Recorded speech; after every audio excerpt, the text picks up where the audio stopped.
What we want to talk about today is heating with firewood during the dark winter or during a general World War III scenario. What's happening in Europe and what will happen in the United States, you can learn a lot from the past.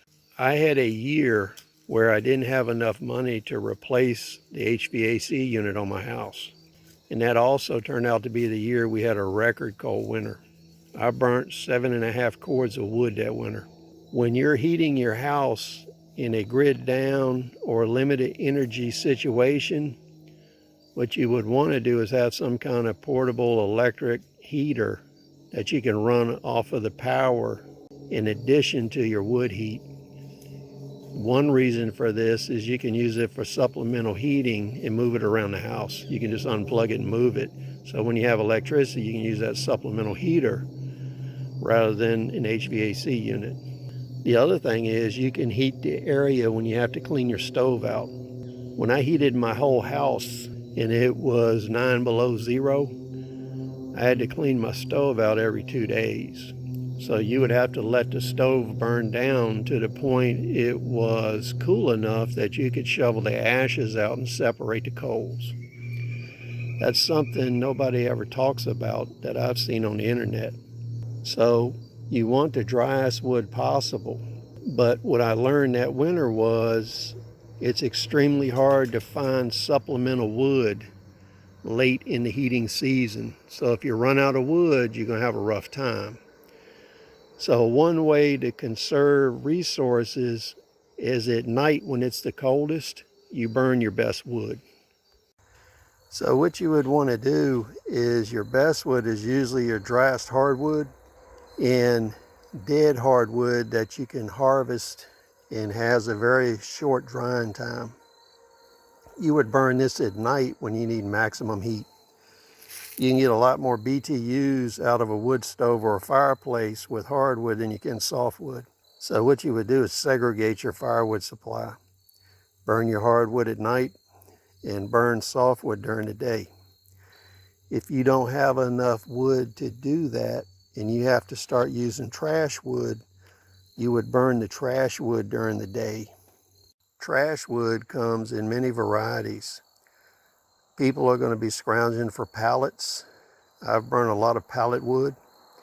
Some of it is pine, some of it's poplar, some of it's oak. So you want to separate it on that manner. The other thing you'd want to do is make sure you're not burning nails. Some nails have glue on them, some nails are galvanized. You don't want to burn anything that's galvanized because it gives off zinc gas. Other kinds of trash wood are wood that are partially rotten, but the core of the wood is still intact and has heat potential. It can be branches that are dried and old that you found in the woods. These can provide residual heat during the day. So if you have a stack of coals from the previous night, you can lay this on top of it. It'll keep the fire going and it will generate sufficient heat during the day when you're working in the house. This is more examples of what's called trash wood. This kind of stuff I usually burn to produce potash or grind it up for mulch. So a lot of these branches that we cut back during the year, they can be used as habitat for animals in the woods to increase your small game, or you can grind this into mulch. But during the dark winter, you may be burning this during the day. Now, two other considerations you have. One is you can get a backpacking size stove, but you want one that's heavy duty. You don't want one of the flimsy ones. You can use trash wood like this and that. You can install that through a window and you can use that as a supplemental heat source in addition to your wood stove or your fireplace. Now keep in mind with a wood stove, you're going to be heating more efficiently.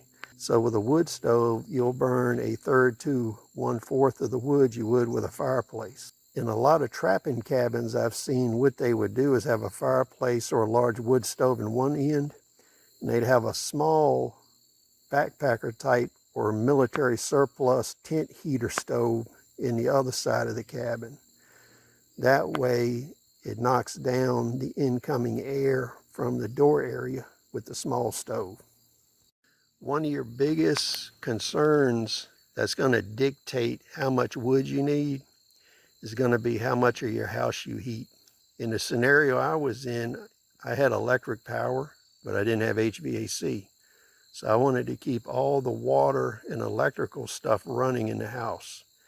Therefore, I burned a lot more wood to keep the house so we didn't have any frozen water pipes and there was no interruption in the flow of water, because you need that for your production, your repairs, eating, bathing, all of that. So keep that in mind, because that's going to really dictate how much wood you need.